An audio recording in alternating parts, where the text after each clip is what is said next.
All right.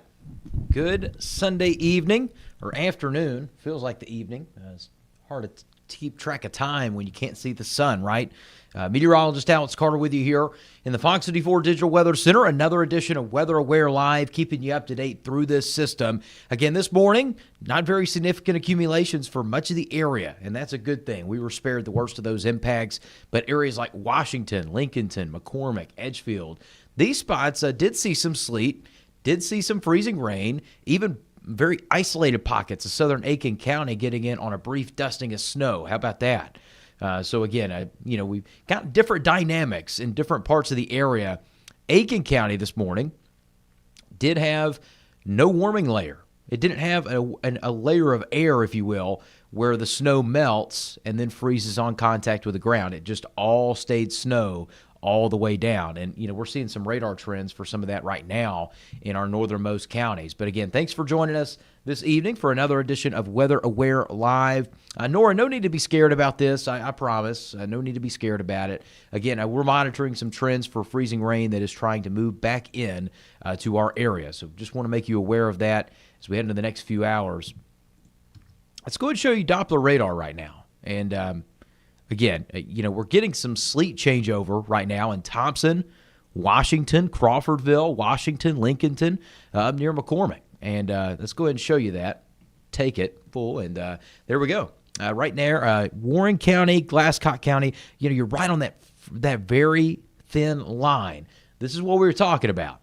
The freezing rain is very clear, and right now this is along and north of I-20 where all this is starting to pile up. So I'm just going to check radar for a few things here and make sure we are good to go. Yep, that's the precip type and everything. Okay, perfect. All right, so if I lower that, what will that look like? Yep, there we go.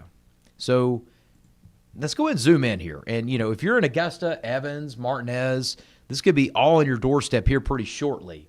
The wedge is doing its thing. We've been talking about this all week long. The wedge, you never can underestimate it, right? And today was the biggest example of that.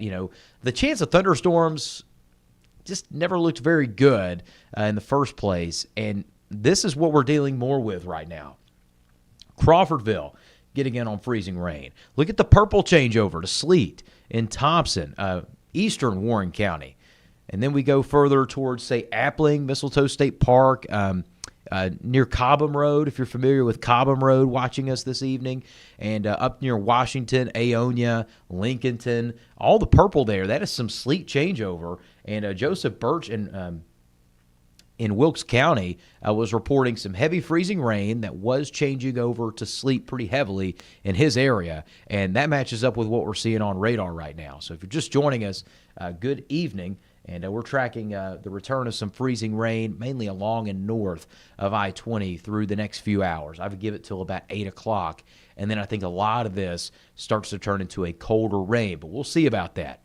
Will the wedge break? That's going to be the key piece to the forecast here. So getting some questions.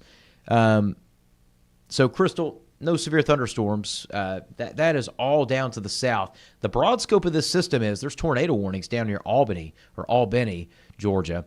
And, again, we are seeing just some heavier rain where we don't see the freezing rain. And it's kind of a mix of impacts here.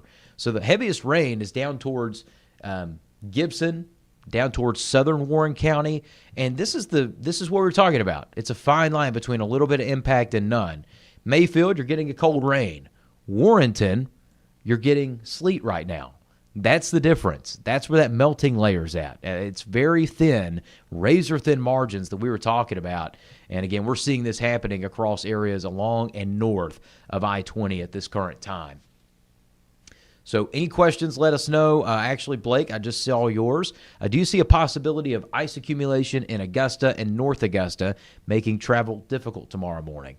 I think we're going to be more in the category of patchy black ice at this time, Blake.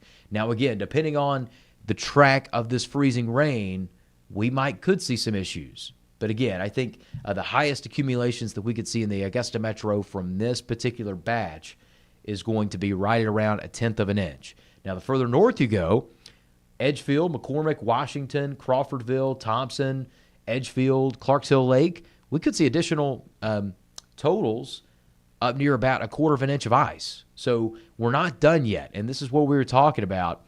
The morning round definitely underperformed, and I'm glad it did because what we're seeing now is the rain's coming in at a much better angle. The tilt of this front is now in our favor with the cold air, unfortunately, to produce some sleet, some freezing rain, some slick roadways. And that's what we're going to be seeing as we head into the next few hours. So that's the radar trends. And I'm getting a lot of questions about tomorrow morning. So let's go ahead and dive into that real quick. And these are the areas, I'm going to take myself off the screen so you can see this. All right, so these are the areas that I think starting tonight through Monday morning that we'll have to start looking at, okay? And I'm going to move this a little bit further to the north based on the radar trends. I do think, there we go. I'm going to go ahead and move this a little bit further to the north here based on what we're getting. So there you go. And these are the areas that we'll be touching on, all right? So it's going to be areas like Washington, Lincolnton, McCormick, northern Edgefield County. These are the spots where travel issues could really be a problem tonight and tomorrow morning because we're getting a lot of that heavy freezing rain, heavy sleet right now, and temperatures are below freezing. We're about to show you those temperatures. The wedge is not breaking at this time, and it's going to take an extra 4 to 5 hours to do that. So we're going to get a lot of accumulations here in our northernmost counties and some minor accumulations more than likely in the Augusta Metro. And so that's what's moving in over the next couple of hours. So we're going to get a brief period of this, and then that's the last of it. But some black ice possible in the Augusta Metro tonight and Monday morning. Do I expect widespread problems based on what we're seeing right now? No. But again, I mean, we're monitoring these trends in real time at this point. It's a nowcast at this point. So as that freezing rain moves in, once we get a better idea of what the Augusta Metro is seeing, that will determine if we have some black ice impacts. So we're going to know a lot more on this once we join you on Fox 54 News after the NFC Championship and our special programming. And that's going to be closer to 11 to 11:15. So you'll want to make sure to tune in for that. And our northern counties, getting some slick spots on the roads, I think those are going to be still intact tomorrow morning based on the radar trends that we're seeing. And again, this is where we're really looking out for the highest impacts. And let's go ahead and get back to radar and temperatures. I'm going to show you temperatures right quick because, again, I think that's a big piece to the puzzle here with not a lot of warming. Notice where temperatures are below freezing. Right, our northernmost counties and Aiken County, Richmond County, Columbia County, McDuffie County. The changeover line is happening pretty much